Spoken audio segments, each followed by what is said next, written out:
All right, so now we're on wrist set number 1, and this is technique number 10. So we're going for belt techniques. Now with these belt techniques, traditionally these were actually based off of basic judo throws, where somebody grabs your belt and then they push on your throat and they step forward and break your structure and throw you. But they can be applied for many things, like somebody grabbing something outside of your belt, somebody actually trying to, do a rape type scenario. There's times where people will grab in this area, especially if they're trying to reach into your pockets or grab something away from you. So these techniques do apply even though it's just grabbing the belt. So we're starting off on number 10, it's going to be palm down. Okay. Now with this palm down, what I'm going to do is I'm still dropping level, number 1. Number 2 is I have to change the position of his hand. So I'm going to take one hand underneath and I'm going to roll his hand up, and the other hand on top, I'm going to roll his hand down. So I have that push-pull, and it's going to create a rotation. Now as I do this, I'm taking my thumb on the back of the hand right here towards the pinky side, and you can see I have this arc hand, and my fingers towards the thumb side. Now on this hand, I'm doing the same thing. I'm taking the thumb towards the pinky side and the fingers towards the thumb side. And I'm going to roll one down and one up. The one that's up is towards the outside. The one that's rolling down is towards the inside of his body.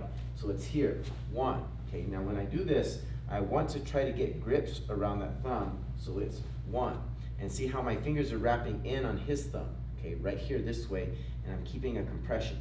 Now, these thumbs are overlapping and locking right here. This is called a thumb bar against the wrist. So when I create that thumb bar right here, I'm going to step forward and in. So I'm going to step in with my opposite foot. So it's going to be the right side stepping in because his right side's grabbing.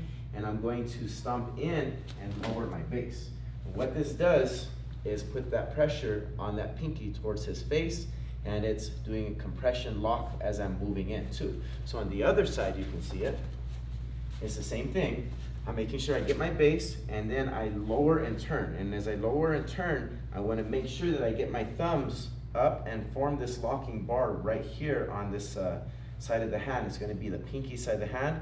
My fingers are compressing in on that thumb, and then I'm taking a step forward and putting pressure right here. And when you do this, drive down, but keep it close to your body. So I don't want to push it away. I want to drive down and pull in. So remember, it's push, pull, rotate.